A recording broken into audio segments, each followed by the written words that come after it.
mungkin awal-awal pandemi ini ya, orang kan kayak, oh my god, gila kesusahan banget nih, bisnis ancur dan segala macam.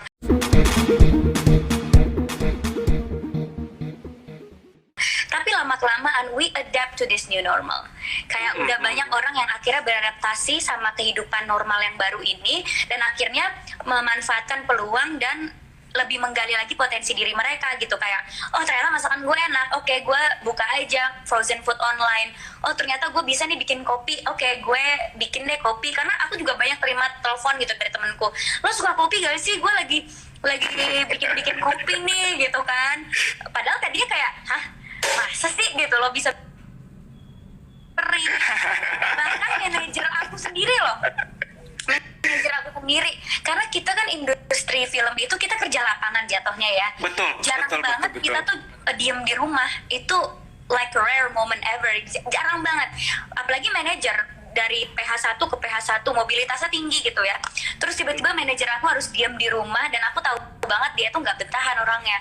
Jadi tiba-tiba dia bikin mango milky jelly, kayak what? Kok bisa tiba-tiba bikin minuman kayak ada hidayah dari mana ini kan?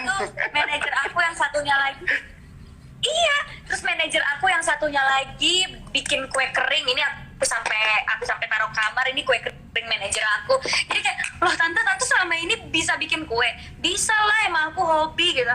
Jadi kayak oke, jadinya mereka jadi entrepreneur baru ya karena adanya pandemi ini. Dan menurut aku bagus, karena bukannya makin terpuruk, tapi jadinya menggali potensi diri, apa nih yang bisa gue lakuin untuk survive di pandemi ini, survive secara materi dan juga survive secara mental gitu. Karena untuk orang-orang pekerja lapangan seperti kita, diam di rumah itu bukan suatu hal yang biasa ya, jadinya stres. 180 derajat berbeda sekali ya Pril ya, berarti kan?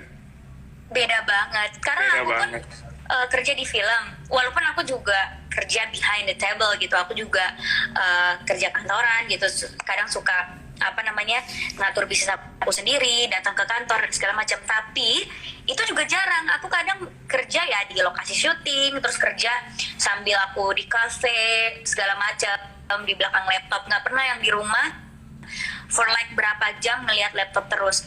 Nah akhirnya karena this new normal ya, aku dari pagi sampai malam mau tidur itu di depan laptop terus, ngatur bisnis, ngatur gimana. Karena adanya pandemi ini, evaluasi bisnisnya jadi per hari kan, biasanya per minggu atau jadi per hari. Jadinya kayak tiap hari aku evaluasi lumayan stres banget sih. Tapi untungnya dengan adanya kegiatan-kegiatan yang aku bikin sendiri gitu ya, menggali potensi diri lagi di dapur, masak-masak, akhirnya bisa survive mentally gitu. Mentally, keep you sane ya Pril.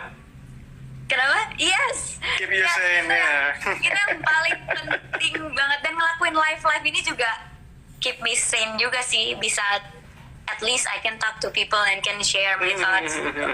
Walaupun ya sebetulnya tetap sentuhan fisik, interaksi fisik itu tetap tidak tergantikan, tapi at least dengan adanya interaksi sosial ini ya.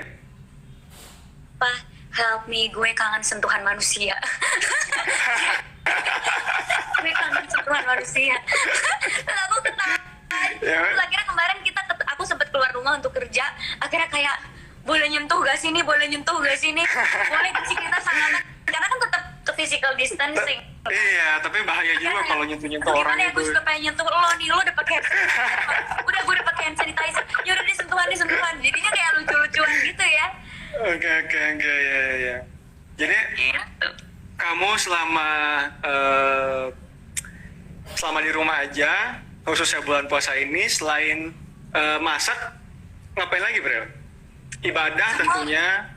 Aduh, semua udah dilakukan. Baca buku. Aku dengar ini ya, kamu waktu itu ngerilis lagu sebagai persembahan kepada tenaga medis bareng teman-teman musisi lainnya. Yes, jadi top banget. Semua dilakuin selama pandemi ini.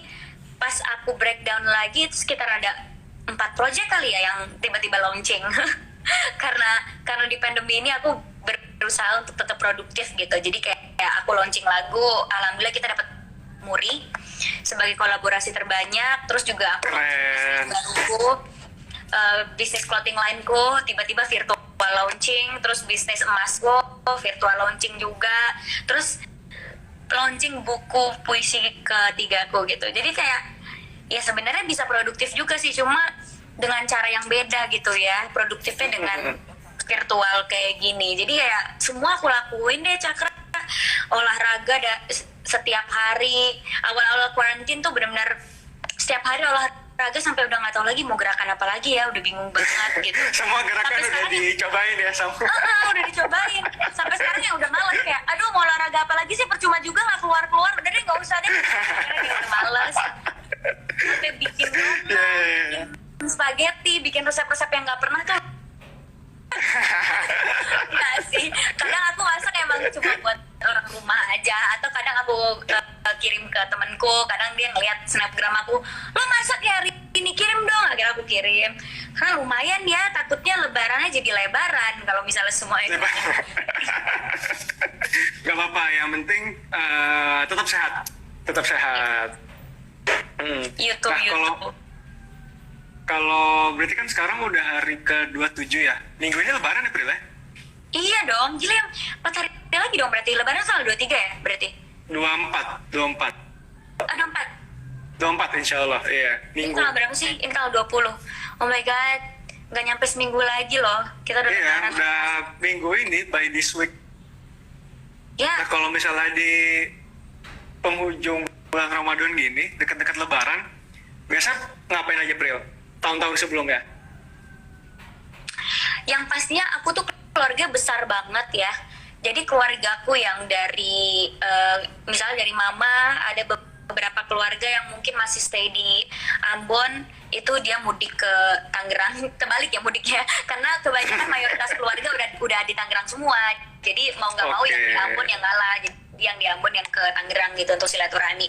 Terus ada keluarga yang dari Serang kan, mamaku kan dari Sunda juga, dari Pandeglang gitu ya. Itu juga ada beberapa yang ke sini gitu. Memang mereka yang mudik ke sini gitu. Tapi karena adanya pandemi ini, akhirnya demi kesehatan semua, akhirnya nggak ada yang mudik, nggak ada yang kesini. Dan bahkan dari rumah aku, bener kan, itu nggak mau, karena opaku umurnya udah di atas 70. Jadi it's so important for us yang muda-muda untuk mengerti, understand gitu. Kita emang nggak ngerasa sakit, tapi belum tentu kita nggak membawa virus gitu. Karena yang muda-muda itu kan imun tubuhnya bagus ya. Jadi kadang kalau kita kena virus nggak kerasa, karena imun tubuh kita fight gitu di dalam tubuh kita. Nah, kita justru harus memberi pengertian gitu. Ada orang tua yang di atas 70 tahun yang rentan sekali terkena COVID-19 ini. Jadi kita yang harus ngalah, nggak boleh memaksakan kehendak untuk terus mudik gitu. Kalau misalnya bisa di rumah, ya di rumah aja. Apalagi dengan bantuan teknologi seperti ini kan, we can actually talk walaupun virtual gitu.